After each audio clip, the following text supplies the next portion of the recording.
ಎಲ್ಲರಿಗೂ ನಮಸ್ಕಾರಗಳು. ನಾನು ನಿಮ್ಮ ಪ್ರೀತಿಯ ಸುರೇಖಾ ಜಾಲ್ವಾದಿ.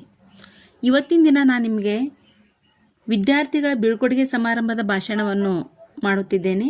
ವಿದ್ಯಾರ್ಥಿಗಳ ಭಾವನೆಗಳನ್ನು ವ್ಯಕ್ತಪಡಿಸುವ ಸುಂದರ ವೇದಿಕೆ ನುಡಿಗಳು ಹೇಗಿರಬೇಕನ್ನುವುದನ್ನು ತಿಳಿಸ್ಕೊಡ್ತೇನೆ. ಈ ವಿಡಿಯೋದಲ್ಲಿರುವಂತಹ ಭಾಷಣ ನಿಮಗೆ ಇಷ್ಟವಾದಲ್ಲಿ ಲೈಕ್ ಮಾಡಿ, ಶೇರ್ ಮಾಡಿ ಹಾಗೂ ಕಮೆಂಟ್ಸ್ ಮುಖಾಂತರ ತಿಳಿಸಿ. ಪ್ರಥಮವಾಗಿ ಗುರು ಬ್ರಹ್ಮ, ಗುರು ವಿಷ್ಣು, ಗುರುದೇವೋ ಮಹೇಶ್ವರ, ಗುರು ಸಾಕ್ಷಾತ್ ಪರಬ್ರಹ್ಮ, ತಸ್ಮೈ ಶ್ರೀ ಗುರುವೇ ನಮಃ.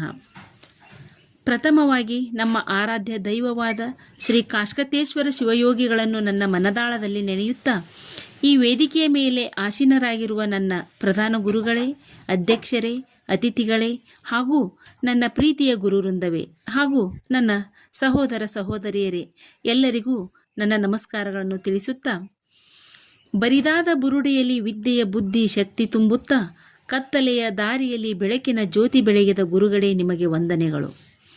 ತಂದೆ ತಾಯಿ ಜೀವ ನೀಡಿದರೆ ಶಿಕ್ಷಕರು ಜೀವನವನ್ನೇ ನೀಡುತ್ತಾರೆ. ನಾನು ಈ ಶಾಲೆಯಲ್ಲಿ 3 ವರ್ಷಗಳ ಕಾಲ ಅಭ್ಯಾಸ ಮಾಡುತ್ತಾ ಎಲ್ಲ ಗುರುಗಳ ಪ್ರೀತಿಗೆ ಪಾತ್ರರಾಗಿದ್ದೇನೆ ಎಂದು ಭಾವಿಸುತ್ತೇನೆ. ನಾವು ಈ ಶಾಲೆಯಲ್ಲಿ ಕಳೆದ ದಿನಗಳು ಮತ್ತು ಗೆಳೆಯ ಗೆಳತಿಯರ ಜೊತೆಗೆ ಆಟವಾಡಿದ ಕ್ಷಣಗಳು ನಮಗೆ ಮರೆಯದ ನೆನಪಿನ ಬುತ್ತಿಯಾಗಿ ಉಳಿದಿರುತ್ತವೆ. ಕೇವಲ ಮಣ್ಣಿನ ಮುದ್ದೆಗಳಾಗಿ ಬರುವ ಎಲ್ಲ ವಿದ್ಯಾರ್ಥಿಗಳನ್ನು ತಮ್ಮ ಸಮಾನ ಮನಸ್ಥಿತಿಯಿಂದ ಸ್ವೀಕರಿಸಿ ತಿದ್ದಿ ಬುದ್ಧಿ ಹೇಳಿ ಒಂದು ಸುಂದರ ಮೂರ್ತಿಯನ್ನಾಗಿಸಿದ ಕೀರ್ತಿ ನಮ್ಮೆಲ್ಲ ಶಿಕ್ಷಕ ವೃಂದಕ್ಕೆ ಸಲ್ಲುತ್ತದೆ. ಮಕ್ಕಳೇ, ನೀವು ಮುಂದೆ ಗುರಿ ಇರಿಸಿಕೊಳ್ಳಿ, ನಿಮ್ಮ ಹಿಂದೆ ನಾವಿದ್ದೇವೆ ಎನ್ನುತ್ತಾ ಶಿಕ್ಷಣವು ಹುಲಿಯ ಹಾಲಿದ್ದಂತೆ, ಕುಡಿದವರು ಗರ್ಜಿಸಲೇಬೇಕು. ಜಗತ್ತಿನ ಅತ್ಯಂತ ಶಕ್ತಿಶಾಲಿ ಆಯುಧ ಎಂದರೆ ಅದು ಶಿಕ್ಷಣ.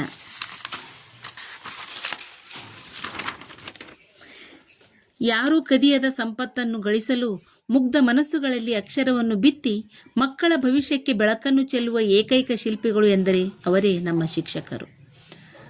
ನಾನು ಈ ಶಾಲೆಯಲ್ಲಿ ಮಾಡಿದ ಕಪಿಚೇಷ್ಟೆಗಳಿಗೆ ಮಿತಿಯೇ ಇಲ್ಲ. ನಮ್ಮೆಲ್ಲ ಚೇಷ್ಟೆಗಳನ್ನು ಸಹಿಸಿಕೊಂಡು ನಮ್ಮನ್ನು ಸರಿದಾರಿಯಲ್ಲಿ ನಡೆಯುವಂತೆ ಪ್ರೇರೇಪಿಸಿದ ನನ್ನೆಲ್ಲ ಗುರುವೃಂದಕ್ಕೆ ನಾನು ಚಿರಋಣಿಯಾಗಿರುತ್ತೇನೆ. ಕಾಗುಣಿತ ತಪ್ಪಾಯಿತು ಅಂತ 10 ಸಾರಿ ಅದನ್ನೇ ಬರೆಸಿ ಅಕ್ಷರ ದುಂಡಾಗುವಂತೆ ಮಾಡಿದ ನಮ್ಮ ಕನ್ನಡ ಮತ್ತು ಹಿಂದಿ ಶಿಕ್ಷಕರಿಗೆ ನನ್ನ ವಂದನೆಗಳು. ನಮ್ಮ ಭಾಷೆಯನ್ನು ಪ್ರೀತಿಸು, ಬೇರೆ ಭಾಷೆಯನ್ನು ಗೌರವಿಸು ಎಂದು ಹೇಳಿಕೊಟ್ಟ ಇಂಗ್ಲಿಷ್ ಗುರುಗಳಿಗೂ ನನ್ನ ವಂದನೆಗಳು. ಕಳೆದು ಹೋಗಿದ್ದಕ್ಕೆ ಮರುಗಬೇಡ, ಗಳಿಸುವಾಗ ಮರೆಯಬೇಡ ಎಂದು ತಿಳಿ ಹೇಳಿದ ಗಣಿತ ಶಿಕ್ಷಕರಿಗೂ ನನ್ನ ವಂದನೆಗಳು. ಇತಿಹಾಸವನ್ನು ತಿಳಿಯದವನು ಇತಿಹಾಸ ಸೃಷ್ಟಿಸಲಾರನು ಎಂದು ತಿಳುವಳಿಕೆ ನೀಡಿದ ಸಮಾಜ ವಿಜ್ಞಾನ ಶಿಕ್ಷಕರಿಗೆ ನನ್ನ ವಂದನೆಗಳು. ಮೇಲೆ ಏರಿದ್ದು ಕೆಳಗೆ ಇಳಿಯಲೇಬೇಕು, ಇದು ಗುರುತ್ವಾಕರ್ಷಣೆ ಅಷ್ಟೇ ಅಲ್ಲ, ಜೀವನದ ನಿಯಮವೂ ಹೌದು ಎಂದು ಬುದ್ಧಿ ಹೇಳಿದ ವಿಜ್ಞಾನ ಶಿಕ್ಷಕರಿಗೆ ನನ್ನ ವಂದನೆಗಳು. ತಪ್ಪು ಮಾಡಿದಾಗ ದಂಡಿಸಿ ದೇಹ ಗಟ್ಟಿ ಮಾಡಿದ ದೈಹಿಕ ಶಿಕ್ಷಕರಿಗೆ ನನ್ನ ವಂದನೆಗಳು.